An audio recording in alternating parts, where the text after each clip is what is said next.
Good morning, good afternoon, good evening. Welcome to the weekend review, the Tuesday-ish, I guess, depending on when you're listening, edition of the Celtic Down Under. Where this evening we're going to look back on the Celtics win at St Johnstone. Anthony, how's your week/weekend been? Yeah, just moved house over the weekend, Sean, so I'm a bit knackered.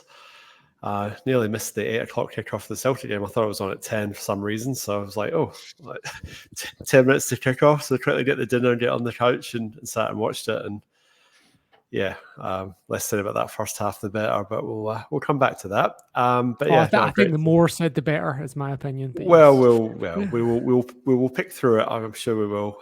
Just a big shout out to my uncle John and my auntie Elaine for helping me move. They're avid listeners of the pod. So yeah, thank you very much for their assistance. It wouldn't have been possible without their help. cool. Thanks. Thanks to them. Yeah. Paul, how you doing? Yeah, I'm pretty good. It's a bit tired. It's that time, silly season is well and truly upon us. Very sociable, both with work and personally. So yeah, kind of looking forward to a couple of weeks of being a bit calmer, maybe closer to Christmas. Weirdly, it's November, late October, November has been super busy. So got another couple of weekends with a bit going on. But yeah, I expect I'm going to have a quieter January potentially. But yeah, good. Yeah, I've got 1 week of school left and I'm hanging on by my fingernails. Just all the work's stacking up. Just push it into the holidays. Won't get any time off. So let's talk about how at 8:45 p.m. Perth time on Sunday, I was about ready to quit watching football altogether as a hobby. I was just about done with it. I was honestly trying to talk myself back into it, like, why am I watching this crap? Football is supposed to be entertaining. I don't get the point in any of this. I was absolutely doom spiraling out of being a football fan. Was it that bad, guys, or was Brendan Rodgers being the angriest he's ever been at halftime in a game? Sync up with my feeling, and it was just that abject. I think I made a comment in the group chat. I said it looked like Celtic, the team, had sat down and had a Christmas dinner, and then were then asked to go out and play a game of football because they just looked so off it, lethargic, on different wavelengths. I've never seen so many misplaced passes, players making the run to the left and the ball going to the right. It was so disjointed. Apart from the David Turnbull chance in the first half, which was a good shot, and the dummy of the shot and the save, that was really the only clear-cut chance of the half. And we're so far off it. And just as we were like becoming more and more sloppy in our possession and giving the ball away, St Johnstone actually grew into the game. And I'm thinking, there's every likelihood here that they're going to score a goal, because it seemed far more likely than us. And sure enough, they get their rewards from an absolute comedy of errors that we'll pick through in a little bit. But it wasn't really until the 60th minute I felt that we really sort of hit our strides and then sort of kicked into gear. And I guess the epitome of that in the first half was Yang. He was just, I used the word dreadful. I think that was probably being kind, but I mean, to be offside as many times as he was, when he's on the line, he can clearly see, where the line is. That's just really, really rookie mistakes that I haven't seen in a Celtic performance in years, like going back several managers. So, that really epitomized the really poor performance in that first half. And you're sort of thinking, well, if Brendan Rodgers doesn't do them a rocket at half time, then, I mean, this is on the back of getting beat 2-0 by Lazio. It's on the back of a one each draw against Motherwell. It wasn't exactly a great performance. So, it was definitely warranted and needed, and I can completely understand why he was raging.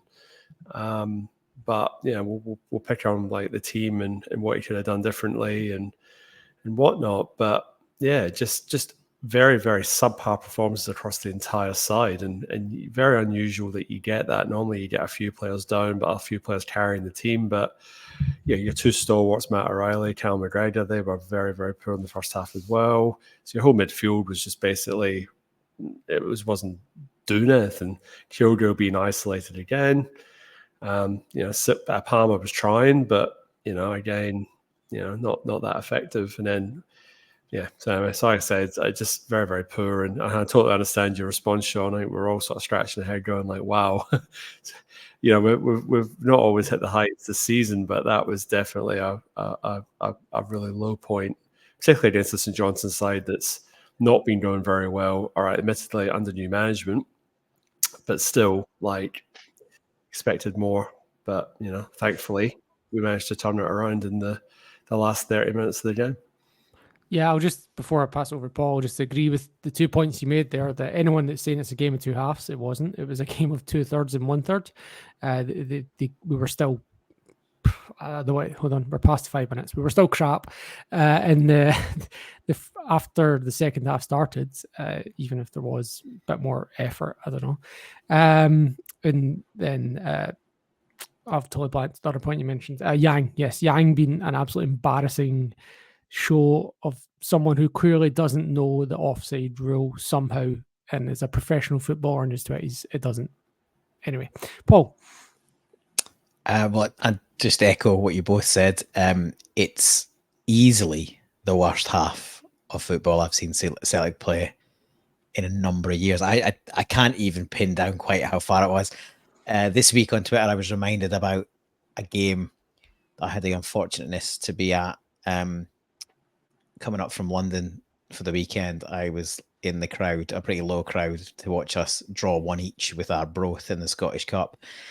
That's one of the worst games I've ever seen live, and to be honest, I can't think of too many that were as terrible as either that or last night in the in-between 11 years. So I'm not surprised you were as negative as you are. I spent most of and I'm usually pretty calm watching Celtic games, particularly at home on my own. But I spent most of the first half shouting at the telly like an idiot. A lot of "stop taking so many effing touches" was pretty regular.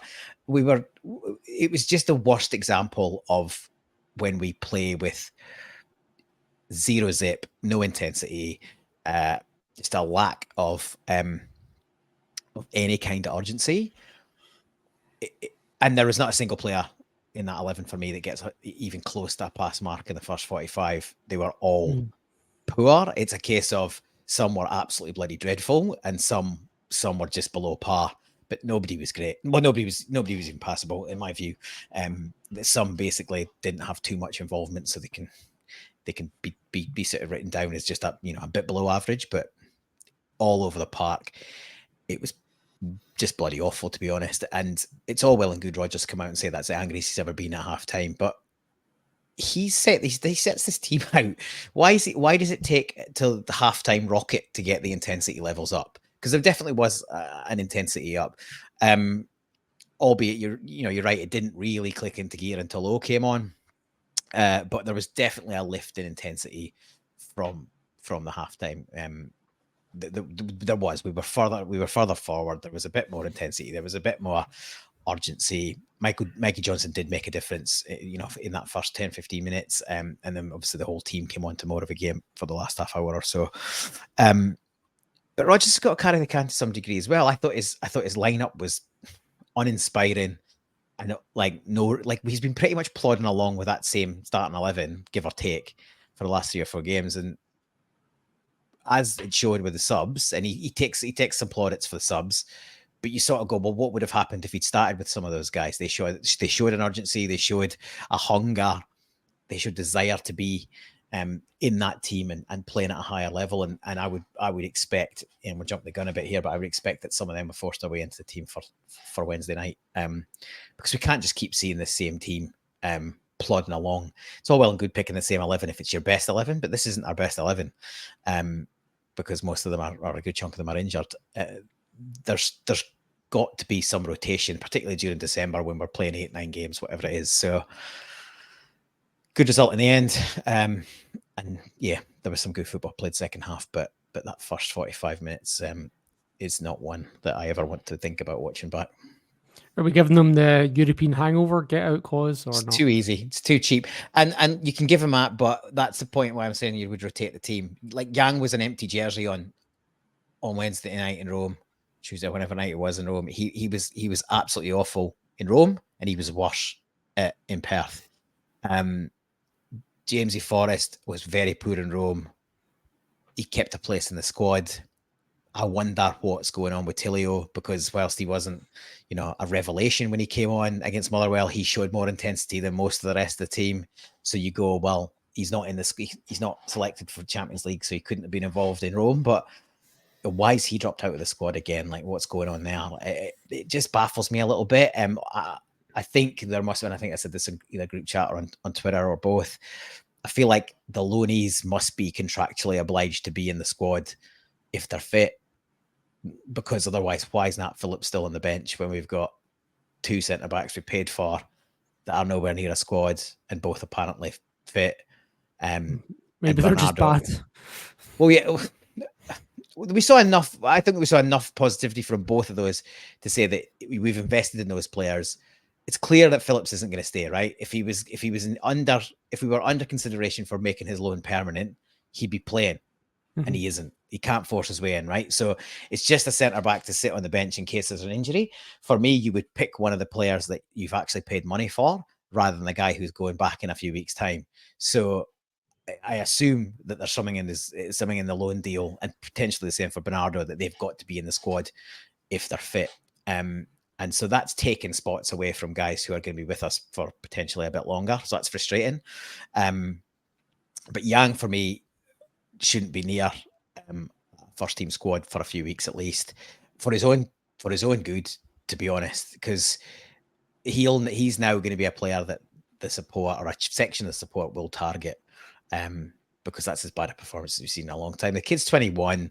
Who knows what's going on? He just looked completely off it. He was not focused. He multiple times caught offside, simple control, balls just not being controlled and going out for throw-ins. You've no idea, right? Like, there's potentially something going on in his personal life or whatever. Now, obviously, you're still a professional, you've got to turn up, but it's not going to do him any good to be thrown straight back in my view, because especially if the game gets a bit tough on Wednesday night, he'll be targeted. We all know he will. So I'd be pulling him out of the line of fire. And whilst Mikey Johnson is probably not a long-term solution, almost certainly isn't, I think he's got to start on Wednesday. Well, yeah, it's instructive. The first two players that were taken off were Yang and Turnbull. You'd be surprised to see them starting on Wednesday. But yeah, the whole first hour, like, I was thinking about it. Like, I was like, if I had spare time, I would have just downloaded the video of that entire game and just done a mega cut of all the bad touches, bad passes, like bad decisions, lack of movement off the ball, like even just stuff like not getting close with defending. Even when they play a bad pass, just like the kind of lack of response, like in the players to like try and like. Do you know what I mean? Like the team of the early 2000s where they've been ripping strips off each other. Like, that pass was absolute garbage. What the hell was that? Do you know what I mean? Like Lennon with the tore Larson apart. Do you know what I mean? Like, for a bad, like that substandard level of play and effort. And they were just like, whatever, just keep going. Like, it was disrespectful as well to St. Johnson. Like, whatever, we'll just get it next time. We'll score in the next one. And then we end up, we lose the goal. I don't know who's most to blame for the goal. Probably Matt O'Reilly, to be honest. Like, powder puff attempt at a clearance. It was neither a clearance nor control. It'd have been better off just leaving it. It would have went away harmlessly if he'd actually just stepped out of the way of it. If anything, he's laid it on a plate for the guy. Well, he effectively scores the goal. He effectively scores the goal because he kicks it against a player he's literally, can see where he's going to kick it, and he kicks it against him anyway. That just compounded the first mistake when he fresh aired it. Yeah, and I know there's stuff going around about, does it bounce off a striker's hand on the way down? Is there a pull on O'Reilly's shirt beforehand? Now, these things happen, but there's no way that you expected VAR to step in there. O'Reilly's my biggest grievance, but generally how we've defended our box, similar to Rome, similar to Motherwell, we can't defend a corner, and we can't defend a corner since our big buddy Starfelt has left. let's be honest. We're badly missing a centre-back that can go and stick his head on a cross ball. And I know there's a lot of people that think Scales, is somehow better than Starfelt, which if that's the case, you probably need to have another look at a game of football. He's not a better defender. He just gives better balance to the back line. Well, but it's any player with a left foot, right? But he's still a massive downgrade on Starfelt. He's a massive downgrade on Starfelt. And that whole left foot balance thing is papering over way too many cracks for me and for anyone else with eyes, in my view. I don't think it's papering over cracks. I think there's different things, right? Well, it's not like, I think that there's a chunk of the support that seem to think that Scales is either A, an upgrade, or it be good enough. Now he's plugged the gap and he's operating above the standard that anyone expected of him, but he's nowhere near the standard we need. I've said this multiple times. He's doing an okay job, but every week positionally he's caught out. Again, the one that's the heart save at the end, he's caught under a ball for I don't know how many times we've seen that this season. Out of position on a cross, being caught under a ball. Taylor's is bad. The two of them are marking each other, and there's two or three of them at the back post queuing up, and we're only lucky that it's not too powerful a header that Hart can somehow scramble back and get in. But the defending by the whole defense is absolutely awful for their goal. Now, we've all played the game at a very basic level. I've played both defense and striker. There's no way that you let a striker or more than one striker in on top of your goalkeeper to the point where your goalkeeper's behind his own goal line. Like that, big guys like CCV and Scales should be just putting a rocket up those strikers and getting them a good 2 or 3 yards out of Joe Hart's feet. Hart doesn't cover himself in glory, but for me, the protection that he's got around there is absolutely awful. They've just allowed him to be crowded, and then we know he's not brilliant under a cross ball. So we're just compounding the issue. You need to push those strikers out by any means necessary, and then you need to give him a bit of room to be able to operate inside that box. But more importantly, you need one centre back to go and win a header. And to me, that's probably Scales, and he doesn't do it. He's not good enough. CCV's better in the air, and he's about 3 or 4 inches shorter than him. I've got a few points there from what you've both been talking about. I think just we'll touch on the start of the defence. That goal was a soft goal, and Roger said as much. Said we're too soft, too weak, and that was just the epitome of a soft goal to lose. Joe Hart, I think, could still have come and claimed everybody, and he didn't. He doesn't tend to do that, but a stronger keeper would probably just have come out and punched it and taken Greg Taylor and the striker with them. Matt Early's made a mistake. He's fresh aired it, and he's, like you say, he's compounded it by missing it a second time. Was a tug on his shirt. Did brush on the guy's arm. I'm not making excuses. Like, we didn't defend that very well at all, when we deserved everything we got there. There's no, not expecting VAR to bail you out of that one. I agree. Stales got caught out the first chance that St Johnstone had. Jaya Seabi, he missed the header. Then he's turned Stales to get the shot off. So that's 2 mistakes there. He missed the header and then was too close, touch tight, and we need to be just stand a bit off him to stop him from turning him. And then that last minute, nearly a goal. A better header, that is a goal. And again, our centre halves are nowhere to be seen winning a header. It's a concern. I agree. I think Starfelt hasn't been properly replaced, and Stales has had to come in and plug a gap and fill a role, and I think he's done very well, given the fact that at the start of the season, had we have all said he's off to Aberdeen, we all would have shrugged our shoulders and went, "Oh well, best of luck to the kids, good on him, great." Score another one against the Huns for us. Well, yeah, he's had to come and do a job, and for the most part, he's done a job, but. You've paid £4.5 million for Narovsky and another how many millions of quid for Lager Bielka. Surely they're the ones you've got to be looking at some point. And maybe we're waiting for a break. Maybe we're waiting for the winter break to rejig and reassess and whatever. But you'd like to think that Narovsky's still going to be the premier left-sided centre half. So at what point are we going to see him on the bench, let alone in the team. No disrespect to Stales, like he's done a job, but I think the mistakes against average opposition, and let's be frank here, the guy he was playing against, he was playing for what, Notts County or something like that. Wimbledon, or so. Like it's not like, and he looked good. He was holding the ball up and he was causing his problems. He was basically playing as a sole striker and bringing them into the game. And it's like, well, we can't nullify that. That's a problem. And I know we had a terrible first half, but the basics of defending are still the basics of defending. We should be able to manage that. And the other point of Scales probably also flows over to Yang to a certain point as well, because I don't think if we had injury problems that we're having in the wings at the moment, that he'd be getting as much game time as he's getting. If you had Maeda fit and you had Abada fit, Yang would be 10, 15 minutes off the bench, but he's having to play full games, starting games, and maybe it's just a little bit too early in his development.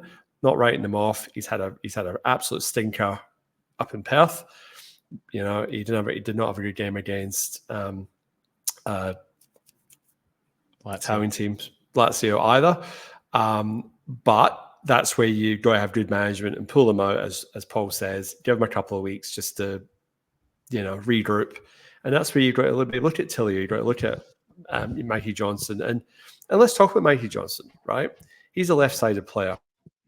He's always played left wing, and we put him on the right, and he was effective. He was direct. He took players on. He dragged us. Ball carrying dragged us up the pitch, and actually got us into more aggressive areas, and allowed Matt O'Reilly to sort of get into the ball. Allowed Kyogo to get on the ball. It was his flick for the first goal, the second goal. Second. He's involved twice. He's involved twice in the second goal. So he's involved at the beginning. He nods it down to start the move, and then he he joins the play up and he flicks it through to knocks it onto Kyogo, and then we all know what happens after that. I think he's definitely forced himself into the starting lineup for Wednesday night. And then the other point I want to make, and this is where I think the biggest catalyst for our fortunes changing on Saturday night was, Sunday night, sorry, was Big O coming on. And he's a handful, and he just seems to be getting involved. And it was him that kept the ball alive for the first goal. It won't go down as an assist, but it was his back heel that kept it alive, that ended up finding a beautiful strike from Callum McGregor, who up until that point had been very, very quiet, but it was a good captain's goal and badly needed, and sort of gave us the impetus to see us get us the 3 points. But at what point do we say that O's chapping the door for a start? And it's unthinkable because Kyogo's the man, but Kyogo's been a wee bit off the boil as well, you'd have to say. Every domestic game where we bring O on, the team plays better, right? And I don't mean bring O on in place of Kyogo. I mean bring O on for Turnbull or whoever, right? And then Kyogo drops a bit deeper. We always, our play improves at that point. In the last few games that's happened, right? Should we be looking at playing two up front against Scottish opposition when teams generally sit in? He's not playing up front, Kyogo. He's playing number 10 at that point. Yeah. Yeah. That's for me. On Wednesday, you've got two options. You play Turnbull can't play, not a chance. So, McGregor, O'Reilly, kind of they pick themselves. You've got two options. You either you play O up the middle and Kyogo just off him, or you pick one of Kyogo or O and you push McGregor forward and you put Tomoki in as we finish the game. We've got to mix it up in midfield. I get choosing Turnbull, right? He's the joint top scorer in the Premiership, right? He's good at like those games when we were at Ross County, right? And we can't, we're running out ideas for breaking down that low block, and he can ping one in from 20 yards, right? That's why he's in the team. He does it pretty consistently. He'll score from outside the box when that's where teams are letting us up to that area. But what you're sacrificing when you include Turnbull is he's just not going to run in behind at all. Like that's an O'Reilly thing and a Tati thing, like a Kyogo thing. Like this, but Turnbull's just not interested. He's just not. If Turnbull doesn't do the Turnbull shot from outside the box and score, he's basically not doing anything. You're pretty much, pretty much. He's an empty jersey as well because that was my grievance the other week when I can't remember which game it was, but I think maybe it was the Motherwell game. He came on, he had one trundler as a sighter, and he never had another shot on goal for the rest of the time he was on. It's like, well, there's no point you being on. He's like a specialist kicker in football, in gridiron or the fly half in rugby when you're looking for a drop goal. That's what he's like. And if that's what you're using him as, you've got to give him chances to shoot. And we just didn't when he came on at Hearts. And he was, I think, certainly I don't know. He was pretty terrible, but they all were. O'Reilly was absolutely dreadful first half. Yeah, so I still stand by the point that Turnbull and O'Reilly in the same team doesn't work. There's just not enough. There's not enough in the midfield there when the two of them are playing together. It doesn't work. Like in the last 20 minutes when you're 3-0 up, anything will work. But at the start of every game, it doesn't work. There's just not. Well, you're asking 2 from 3 to do all the running. That's what it doesn't matter whether it's O'Reilly or anyone. If you pick Turnbull, he doesn't do much work. So you basically asking 2 to do the majority of the running. Yang's lack of understanding of offside rule notwithstanding, Turnbull technically has the ball in the net after whatever it was, about 20 minutes. And I didn't even celebrate it because, even from the terrible camera angle, it was obvious that Yang was 4 yards offside or whatever, right? So I'm just like, this is getting called back, right? But, he did score, right? As far as the players who were playing on were concerned, it was a goal, right? So, I don't know, man. There was chances O'Reilly just was yard off it, and it was really. Should we I'm getting a bit sick of this. Let's talk about some positives, right? Let's talk about. Here's one for you though, right? So on social media, the Motherwell game last week, drew 1-1 for Motherwell, right? And David Turnbull scored the penalty. He put up a thing on social media saying, "I scored a goal." The thing where it's like 60th minute like that. Mm. So it was a draw. It wasn't a good result. He still put that up on his social media. So read into that anything you want. And the other thing about social media I noticed today was that Hold on. Are you saying that we've got the Scottish Todd Cantwell in our team? Is that what you're saying? No, no. I just say it's a little bit. I think it's a little bit self-indulgent posting something like that when the team hasn't got the win. So I think Scottish Todd Cantwell. Okay. And then the other point I was trying to make is that Joe Hart's competition for the jersey, Ben Segrist, is currently sunning himself on Bondi Beach with his Australian girlfriend. So is he due for a summer exit? Is he away in January? Because he's obviously nowhere. He's not even in the same hemisphere at the moment while the team's playing. So what, is he injured? Is he on sabbatical? What? That's just ridiculous, and it's a waste of a wage. And the other concern with that is Rodgers has said he's not actively looking for a goalkeeper. When asked, is somebody to challenge Hart a key part of your thoughts for January's, but not currently. So either he's playing silly buggers or he's genuinely happy to muddle along with Bain and whichever kid is playing third fiddle these days, because as you say, it's the B team goalkeeper looked all right when I saw him play. Well, that's fine. Not talking. Yeah, it's against Lazio B, right? We're not talking. Yeah. So there's clearly issues there. If you want positives, we're going to have to move on to the second half, aren't we? Let's talk about the goals. So we'll talk about McGregor. He nearly ripped the net with that shot. And that St. Johnstone keeper's a good keeper. That Turnbull save, we're talking about the one decent chance we had in the first half. That was a really good save. And this, just the last 0-0 game as well, he got man of the match, right? So he's a good goalkeeper, right? He is a good goalkeeper. Just before we go on from that, just a little bit of lightheartedness. I don't know if you guys watch on Celtic TV or if you're watching on another stream, but I was watching on Celtic TV, as I tend to do this season since the changes with Bain and all of that. And when that save was made, Jerry McCulloch, in his wonderful way, decided to say that it was bound for the postage stamp So unless you lot are licking stamps and sticking them on the top left-hand corner of your letters, pretty sure it's not your postage stamp, Jerry. Stamps go the other way in the Northern Hemisphere. And he also described. Now it was a good save by Joe Hart late in the game, and it probably kept the 3 points with us. But I wouldn't go as far as to say it was Gordon Banks-esque for those of a certain vintage. And that's what Jerry McCullough said. Yeah, that's what Jerry McCullough said. Sky Sports said the same thing about Mitov when he saved from keeper. Yeah, Sutton said the same thing about the St Johnstone keeper. When he was offside. Offside one, that's the one.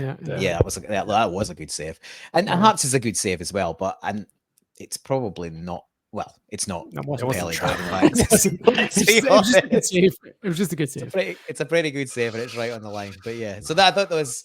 If you hadn't seen the Celtic TV coverage, that might have given you at least a smirk or two whilst we progress to more positive elements of the match. Yeah. So for the first hour, I'm like, there's no way we're winning this game. We're going to lose. That's it. I'd accepted 45 minutes onwards. I'd accepted we were losing the game, etc., etc. And then the goal that we do score doesn't come from any nice build-up play. It's a bit of a kind of scrappy balls in the air. It falls to McGregor, and he just absolutely drills it from 20 yards. Like, just the keeper's no chance, right? It's already in the net when the keeper's diving, starting to dive. It's just absolute 100 miles per hour. He tries to do it again later and puts one out and into the street, but it was that kind of a great goal, and it did get us moving. And he was having a great second half, even aside from that. But then I thought the second goal was actually really good quality play. There were several moments in the play that you talked about, the Mikey Johnson flick.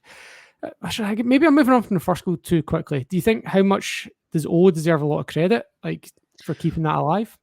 Well, yeah, I was going to say, I think you probably do the team a little bit of a disservice on the first goal, because yes, it comes from like a broken down clearance, but the build-up play is pretty good. So McGregor's involved multiple times from just around the halfway line through. He's still moving it a bit flat. The only time it's moving forward is when he's running forward with it and then receiving it flat again. But then there's a nice little link up between, I think McGregor shifts it out to Alistair Johnston. He plays it in to Mikey Johnson. And one of the things I liked about Mikey Johnston's play was, especially when he was on the right wing, which is, as he said, not his preferred position, easy for him to go outside. And that's kind of where he naturally went majority of the time, because he's on his stronger foot. So he went like round the outside. But for the goal, he actually cut inside his man, and then he found a little like slide rule pass into O'Reilly, who'd managed to find a pocket of space, and he tried to feed O, and then O had to do a little, a bit of improvisation as he run out of space. And yeah, really good sort of awareness to just kind of throw it back into the area with the back heel. That was one of 3 back heels he tried. Yeah, I was going to say it was the second one he'd done. The other 2, he was mentally way ahead of his teammates. Like, he was on a different wavelength to them, and they went up to speed. One of them was Matt O'Reilly later on in the game, and you think, well, Matty should be, he should be. He's the kind of player you would expect to be breaking in. So yeah, for me, a lot of kudos to O for it. Just generally, he's got the physique and he's got the work rate, but I don't think every Celtic fan has been convinced that he's got the touch and the ability necessarily. I've been one of his sort of little cheerleaders, hoping that that's seen a bit in terms of control now and again. We talked about it's hard if you're only getting 10-15 minutes here and there to sort of be super match sharp. But I thought Mikey Johnson made a difference, but I think he's the game changer. Him coming on for that 30 or 35 minutes, he was just a massive handful. He was something different. They couldn't deal with him. He put himself about. He was strong. He was quick. Him going up front allowed Kyogo to drop into that pocket, and then there's 2 of them for them to deal with, and they don't know quite what to do. So yeah, O's performance was really good, and yeah, he deserves a lot of credit. But I watched it back today. I just love watching that kind of technique on a sort of drop and volley when your body shape's perfect. He's got himself over it, and then he just catches it brilliantly, and it's you're not stopping that. But probably not the best goal of the game. Yep. Anthony, what's your memory of the second one? Well, just before we went to the second one, there was a chance just before we scored the first one, and that was kind of the moment I went, we're on here, was when Callum McGregor played the pass through to Kyogo. And Kyogo, all he had to do was really either chip the keeper or go around the keeper, and he's just played it low, and the keeper's put a really good save, but still, you say Kyogo probably should maybe should score.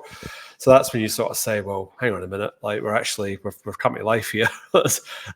So we've done a bit of CPR on the table, and we're rising again, sort of thing. So that was that for me was like, okay, right, we're getting back into this, and obviously Callum McGregor was a great goal, but I think Matt O'Reilly, I mean, I don't know where that came from. I was thinking, what's he going to do here? And he's just absolutely laced it. And I mean, keepers had no chance. And that was a special goal. And like I say, the Mikey Johnson flick, Kyogo got onto that. And he set him up from there, I think, from memory. There was good movement, good touches. It was all happening. All the stuff we were not doing for an hour, just all came together.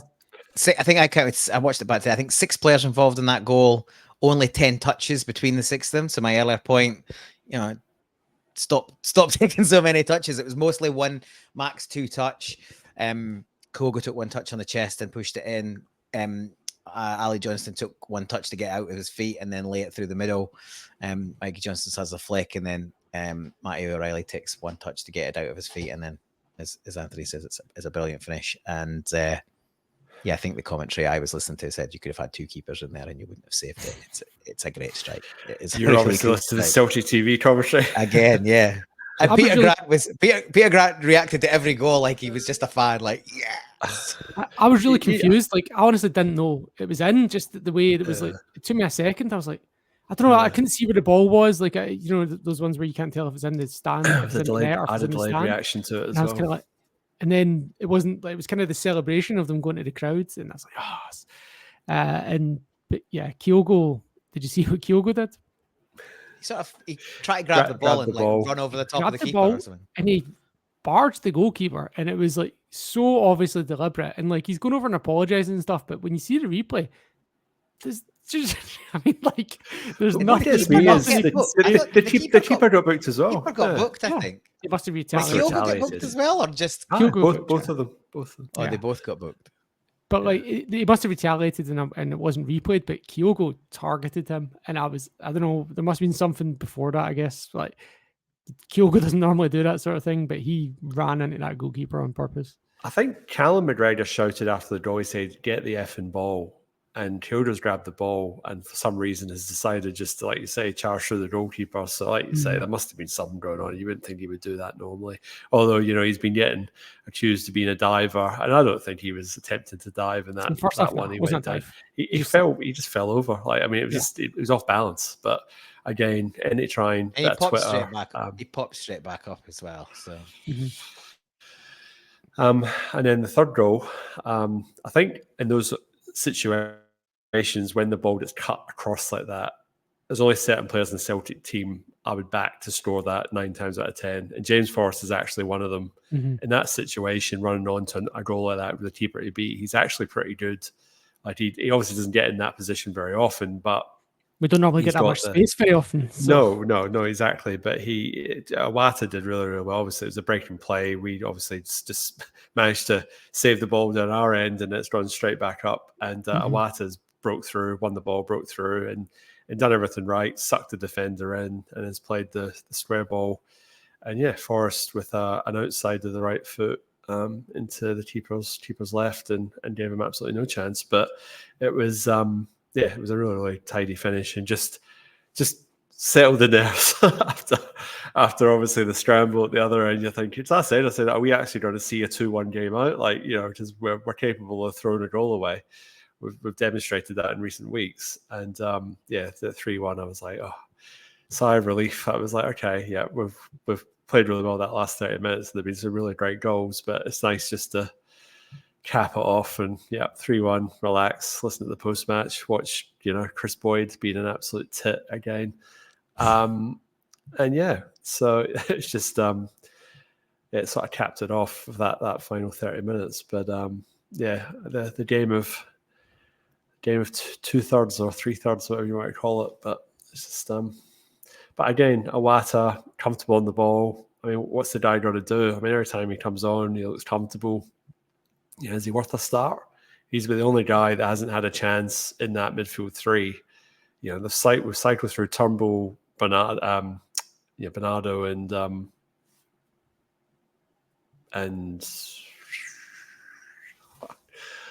there's a third player that just and Home.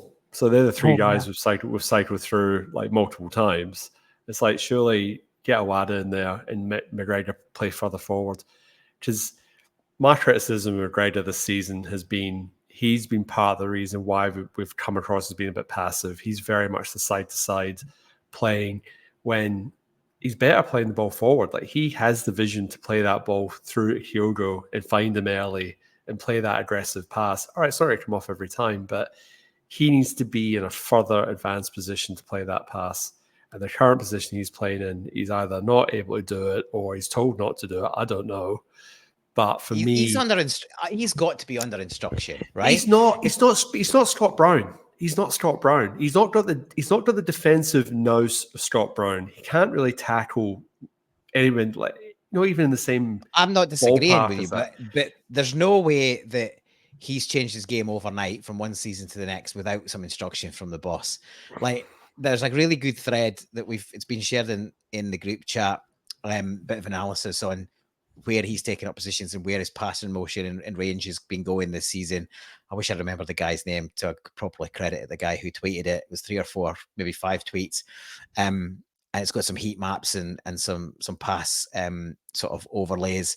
And essentially, he's way deeper this season than last. And his passing is flatter or backwards more often than not, comparative to last year, where a majority of it was forward looking.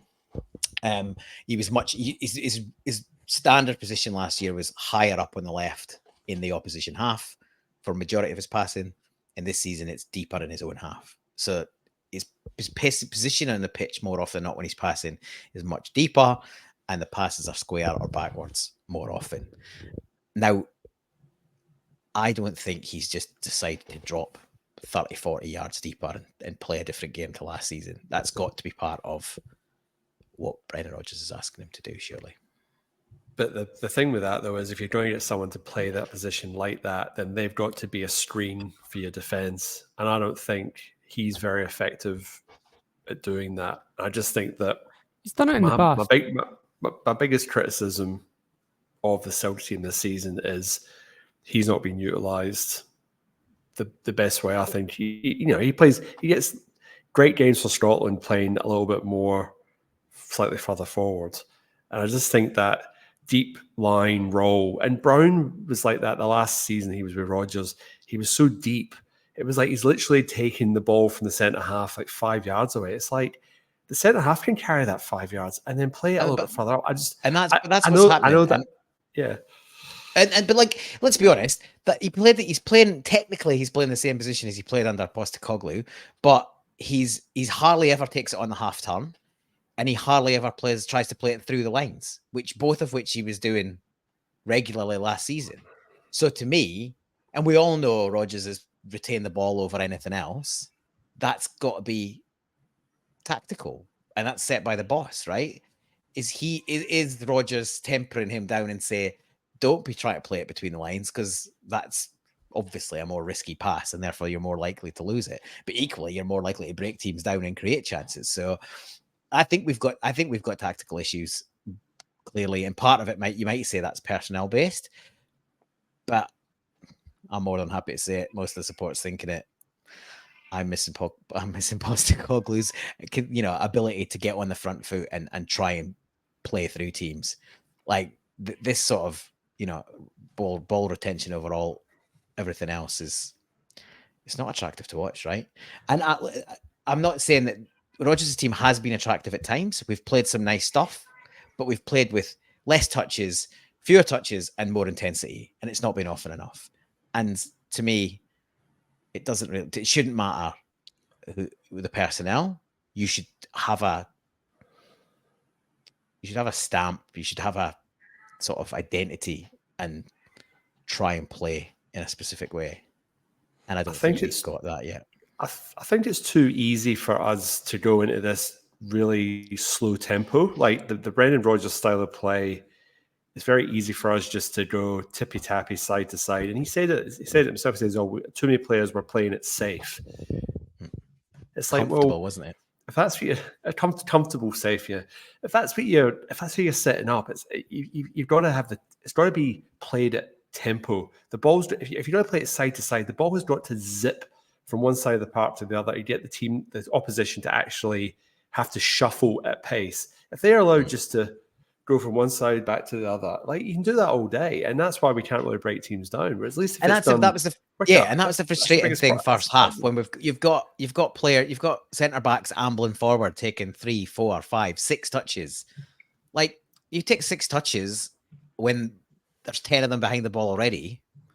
All they're doing in that 6 touches is getting completely set. Like they're already behind the ball. You've allowed one more player to get behind the ball probably, and you've allowed the rest of them to get completely set and work out where, any gaps that may have been there have since been plugged. And let's be fair, this isn't the first time this has happened this season either. This has been a recurring theme throughout the season. Like we have ebbed and flowed.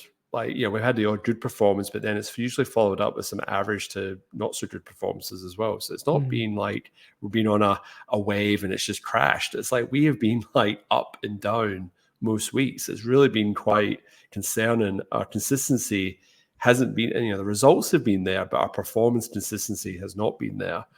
And that's a concern. And the other thing I was just going to say is that, Palmer was taking a corner and he's trying to point to where he wants the centre halves to be where he's whipping the ball. And it's like, is that not all trying to agreed? Like, isn't it the old hand up, like, where it's back post or whatever it is? But they seem 6s and 7s, and Stales seemed to be the only one attacking it. Everyone else was like nowhere to be seen. There was one corner that came in, and there was not even any of our players in the 6-yard box. It's like, where are we? Like, how are you expecting to score a goal with a ball getting whipped in? And let's face it, Palmer can whip a decent cross in. He's got the ability. He's got that whippy action. We should be doing so much better, and we're absolutely not. Rodgers commented on that as well in the post-match. He said lack of aggression in defensive and offensive set pieces. So he did comment on that. So he's basically, and again, the other thing he said was tactics were fine. He said, and again, look, he's going to say that, right? He said tactics were fine. It was just that mentality thing. He said it wasn't a tactical problem. And we've just had the whole debate about that, about Callum McGregor. And with 10 minutes left, I don't think we're going to crack that one at the moment. So we'll just we'll just have a quick look ahead, just broaden things out a bit. And if you want to bring anything before we do move on, just looking ahead to, we've got the game midweek. So I guess it'll be tomorrow by the time people listen to this. We've got Hibs at home, and Sevco are travelling to Tynecastle, who Hearts have won 4 in a row now. I think it maybe been all 1-0s, but it's something like that, right? So they've won 4 in a row. But Hibs are also in good form as well. And then after that, we've got a weekend fixture where somehow we're away to Kilmarnock on the Sunday. I don't get this at all. This shenanigans of how we end up on a Sunday. Like when we played away on the Sunday to Aberdeen, I was like, right, fine. Aberdeen played on the Thursday. That makes sense. Don't know why we're Sunday this week. I mean, I do know, but like I'm not happy about it, right? Sunday this week against St Johnstone, Sunday next week against Kilmarnock away. No, I can't say I'm happy about it, guys. What do you reckon?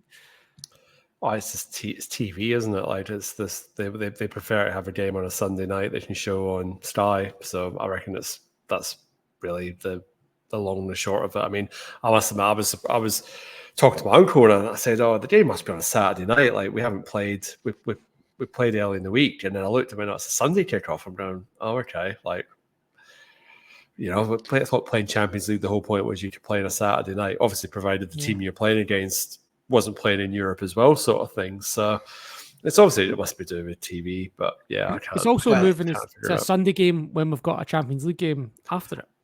Exactly. I mean, that's not ideal either. Yeah. But I mean, we're out anyway, so it does. Well, yeah, it doesn't really matter.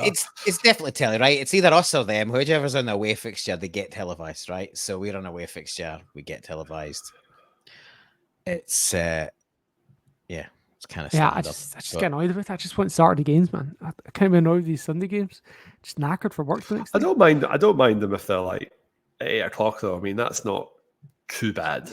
I mean, Yeah, if you you're don't the justify later too much. game, that sucks. Like, you know, an 11 o'clock kickoff on a Sunday night in Perth is not ideal because you really have to stay up and watch it.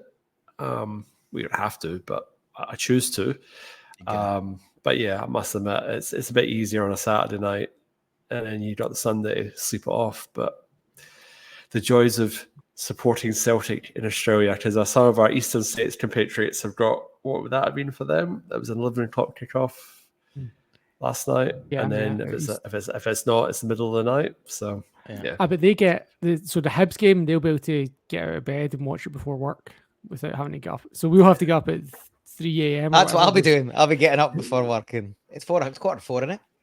7:45 in the UK, which means it's going to be 3:45 for us. Yeah, Which 4:45, means 2 hours, 5:45, getting up anyway, just a couple extra hours early. well, And that's 6:45 for the people at East. They can like go into the office early and pretend to work. Like if I the think game's I actually prefer to like I just get distracted at work. It would be annoying. I actually prefer to get them done and dusted before we go in, but that's just me. I 5 prefer a.m. like 5 a.m. would be ideal, right?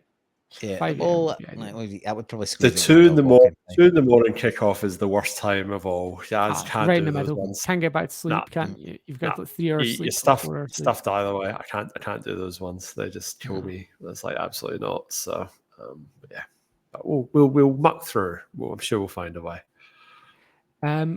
Cool. Any points you guys got written down that we've not covered yet?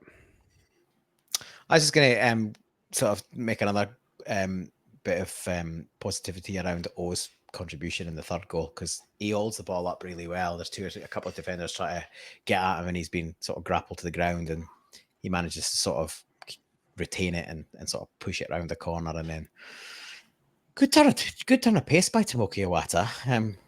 Never really had him down for pace in amongst everything, but he absolutely gassed his way through there and yeah, put some distance in and real good. He was barely, he hadn't been on very long. It was real good composure. So, and Jamesy Forrest it's vintage Forrest in terms of his finish, as Anthony was saying. So, yeah, I thought had a really good game and showed a bit more than he has done previously. So, I feel like he's sort of coming on a game. It's a bit, it's a shame that he's probably going to be going to the Asia Cup and. Because if he wasn't going to the Asia Cup, for example, and Kyogo was, it would give him an opportunity to have a few games under his belt. But more likely to be Kyogo that stays. Anthony, anything written down? No, I think I've covered everything that I wanted to say. I've got one more. Bit disappointing with Ali Johnson. Just seems a bit off the pace. And obviously not as bad as Greg Taylor, but just seems a bit off the pace. And it's sort of summed up by that chance that Hart has to dig us out of, because he's really lax on the pressure on the ball when it comes to defending the cross. But just prior to that, he's miscontrolled it on the touchline, and he thinks it hasn't completely gone out, but it gets given a throw against. And instead of either standing on the ball and allowing people to shuffle into position or knocking it away petulantly, he gives it straight back to them. The guy throws it over his head and he's out of position. And then it's just slack, right? And it just epitomizes. He just doesn't seem to be at the level he was at last season, and that's a bit of a concern as well, because I wasn't convinced he was the finished article, but he was certainly. You expect him to kick on from last season to this season, and if anything, he's dropped. I know he's had the injury and stuff, but he seems like he's not really hit those heights again. And yeah, players coming in and out of form, but it's a bit of a concern. And it was a bit of a concern in general yesterday that, as you say, that if the players that usually did give us out a hole, and to be fair, some of them did in the end, they all went off the boil at the same time. Like, O'Reilly had an awful game. Carl had an awful game. Kyogo couldn't, get any kind of service first half. We're just not playing the passes that he needs, that, through ball, so he can get in off the shoulder. But anytime he is getting service, more often than not, it's in front of the defense.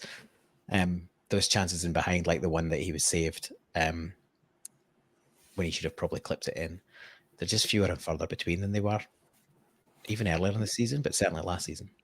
Okay.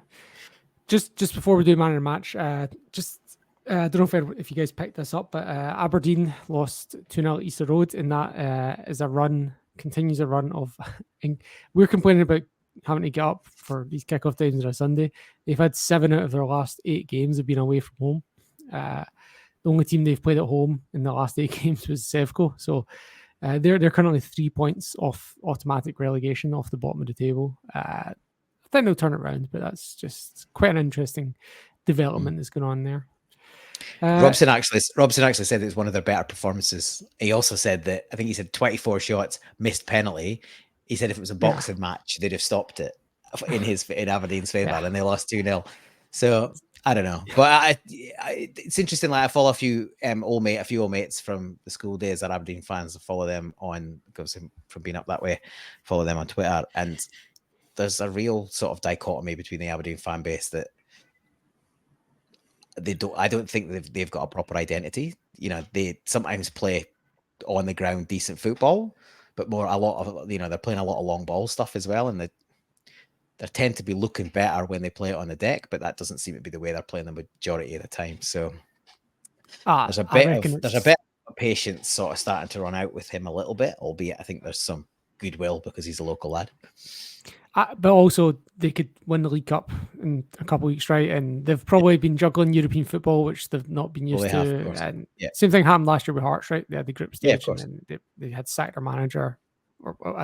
The whole thing still confuses me what was going on with that. But so I think that's right. That is what it is. I agree with you. I think if you given the time, he will turn it around, and they'll probably finish top 6 this season. Yeah, they're good. They've got good players. They're good. Yeah. Right. Should we anything else, or should we circle back to our man of the match for the Celtic game? There was someone who's quickly see Sky Sports allegedly. I don't know if this is true or not, but I saw a picture on Twitter. They superimposed Craig Levine's head onto Stephen McLean's body. Yeah, I see that. Funny. He lost a few pounds. He lost more than a few pounds. Yeah. It's the best Craig's looked in quite some time. I remember when they did that with Morelos, and they put him onto Glenn Kamara's body as well. That was hilarious. Yeah. Back in the day. Yeah, Sky Sports, man. Anyway, yeah, I'm not going to open up that can of worms at the moment. So, man of the match, I don't think there'll be too many shouts for this one. I'll go first, and you guys can have the swaying votes. I'm going to go with Callum McGregor. I thought, as we said earlier, I wouldn't get. I'd put a null and void on it if you were calling it a half time. Do you know what I mean? Like, I'd have given it to like the physio or something. I don't know, right? But based on the second half, and yeah, Callum McGregor for me got us going. A strong shout for O, because the game literally changed with him coming on. And a lot of people were saying Mikey Johnson, and for me, his end ball was just not good enough to like. He made a difference, and he'd be my third best in line. But I think if his end product was better, probably yes. But to me, he was the third choice for that. Paul? Well, Carl definitely came onto a game, but because of his first half contribution, or rather lack thereof, he's ruled out for me. Always my man of the match. Okay. Anthony? I have to also agree that I couldn't give it to any of the players based on their first half performances. So I think it was always going to be a substitute, and I think Mikey Johnson made a case because he sort of started the impetus in the second half. But I've really given it to O as well. I thought he was quite, the only thing he didn't really get was an assist or a goal, but just his all-round play, he just seemed to get the team going and just provided a bit more strength and dynamism and basically dragged us out of the crap. And then, Cal McGregor and O'Reilly and Forrest did the finishing. But yeah, for me, I think he deserves it. And I think he's at the point where you asked, he's ready to deserve a start at some point. Mm-hmm. Yeah, surely Owen, Mikey Johnson are going to start against Hibs at home. Surely and look, the one person who I think has got the most egg on their face in this run of form has got to be Rocco Vata, because if he'd signed a new contract and looked in any way interested in the last couple of months, then surely he would have been in ahead of Mikey Johnson and potentially do better. So he must either really, really want away, or he's probably feeling pretty stupid about it now, because he should have been playing ahead of Yang even in the last few games. But anyway, that's so consensus is O for man in a match. Any final thoughts, guys? Paul? Yeah, a couple of music ones. Missed, obviously, none of us were here last week, so I'll give you a couple of quick ones. Mentioned everything a few times, but they've got another single out. The Mad Stone is another single ahead of the new album in the new year. So check that out. Another great album, another great single, and the album's I'm looking forward to that coming out. And a local band in Perth, albeit they're mostly Scots, Brits, Irish originally. The Deanies have got their debut EP out called Alford Way, or Alford Way, depending on how they pronounce it in Perth. It's the street that one of the guys was renting in, and they had their first jamming sessions and stuff in that little street, and they've named the EP after it. There's 5 songs on there, a couple that have been out before, but some new ones. And I imagine there'll be an album at some point next year, but that's the Deanies, D-E-E-N-Y-S.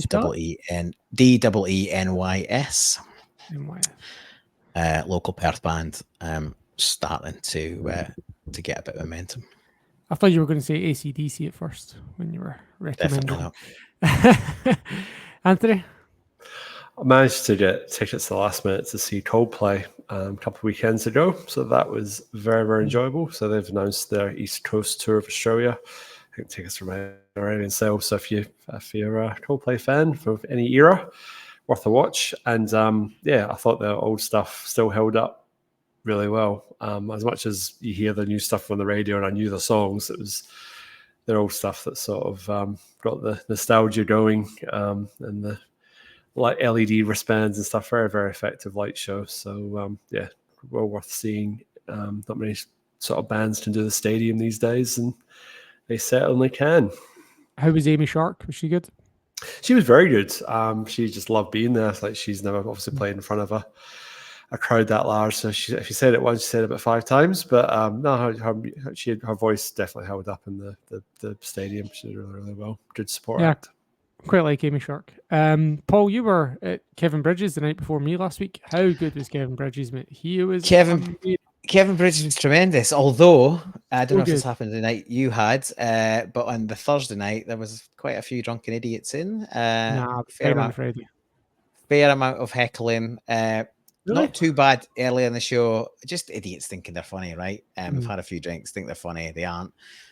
He dealt with the first few easily enough, with actually some good lines, but in the encore, he did a lead-in line that was about veganism, and I assume he was going to take the piss out of it, but some idiot just went boo when the word vegan came out of his mouth, to the point where he went, nah. Just shook his head. He just shook his head like, oh, what an asshole. And he didn't even put him, there was no pithy line to put him down. He just shook his head and went, yeah, well, we'll not finish that. And he just shook his head and moved on to the next gag. And it was like, you could tell he was kind of pissed off. Like, it's quite uncommon for a comedian just to abandon a joke, like once you've started the feed line. So yeah, that was a bit annoying. Like, it was almost exclusively Scots, Irish, and English. From what I could gather, there might have been a few token Aussies in the audience, but yeah, he was great. He was really, really good. I've had I've been so many shows the last few weeks, from McCartney in Sydney, been at Block Party, Interpol in Melbourne, then Bridges, Deacon Blue last Sunday. Did you know Deacon Blue? My parents went to Deacon Blue. Yeah, I'd never seen him, and they were brilliant live, absolutely brilliant. Like, not quite my generation, but they were absolutely brilliant. I'd see him again. Like, I thought I was just want to tick off, because Dignity is one of my favorite songs. Like, I'll see that live, and that's me ticked them off. They were Big Paul's really put himself. He's kept himself a good nick. Like, he's still he's in great shape. Like, they all are. And Ricky Ross is 65, and his wife's 59. I assume Dougie Vipod's in a similar age bracket.